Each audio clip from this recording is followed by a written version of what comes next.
Daddy గొర్రెలు వచ్చారు.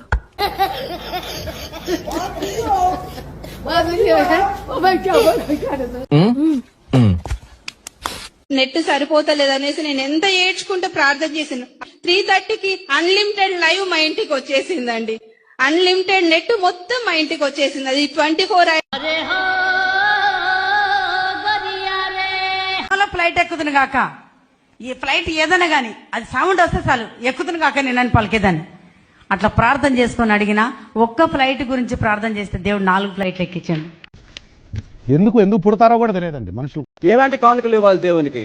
4 రకాలుగా ఇవ్వాలి. ఓకే, గుర్తుపెట్టుకోండి. ఆదివారము సంచిలో ఏ కానుక వేయాలి? మీరు నిశ్శబ్ద కానుక వేయాలి. అంటే అనా కానీ మనకు రూపాయలే పడాలా.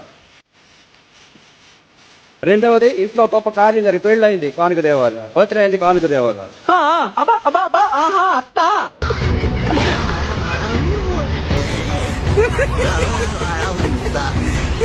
ఓకే, కొత్త కారు కొందాం, కానుక దేవాలా. మూడవది, ప్రతి నెల మీ దశమ భాగము సంఘానికి ఇవ్వాలి. ఈ రోజుల్లో పెద్ద దుమారం అయిపోతుంది. సేవకులు ఎప్పుడు దశమ భాగమే అడుగుతారు, దశమ భాగం పెడతారు. మేము తప్పకుండా అడుగుతాం. పని పాట చెప్తాం, బతకొస్తుందా అట్టగారిగా పెరిగాడు, మళ్ళీ దేశాలు అడుగుతూ తింటాం. ఆ దశమ భాగం దేవునిది. అది దేవుని సేవకు మీ పెట్టుబడి. ఆ పెట్టుబడిలో అనేక మంది ఆశీర్వదించబడితే తిరిగి యేసు ప్రభు మిమ్మల్ని ఎన్నో రెట్లు ఆశీర్వదిస్తారు. రవి, అదిగో రవి గారు ఎక్కడి నుంచి వచ్చారు? చౌటుపల్లి, నల్గొండ డిస్ట్రిక్ట్ చౌటుపల్లి. ఏంటి మీ సమస్య? నరం కట్ అయిపోయింది గారు. రైట్ రైట్ ఐ 3 సంవత్సరాలు అయ్యారు. చూపులు డిమ్ ఉంటుంది. ఇక్కడికి ఎందుకు వచ్చావు? దేవుడు ముట్టి స్వస్థపడుతుందని వచ్చి నమ్మకంతో నీ విశ్వాసం నిన్ను స్వస్థపరుస్తుంది. ఇప్పుడు నేను ప్రార్థన చేస్తాను, దేవుడు నీ కంటిని తాకుతాడు. కద్దరు ఒక్కసారి థింక్ యూ షోరమా ముర్సో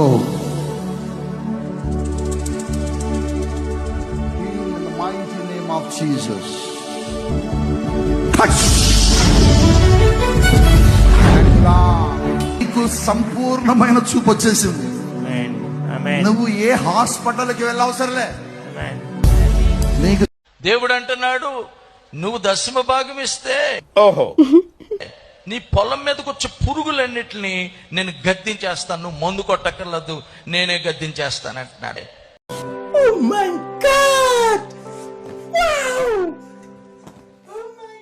నీ పొలం మీదకి వచ్చే పురుగులన్నిటిని నేను గద్దించేస్తాను, నువ్వు మందు కొట్టక్కర్లేదు, నేనే గద్దించేస్తాను అంటున్నాడు. అద్భుతం!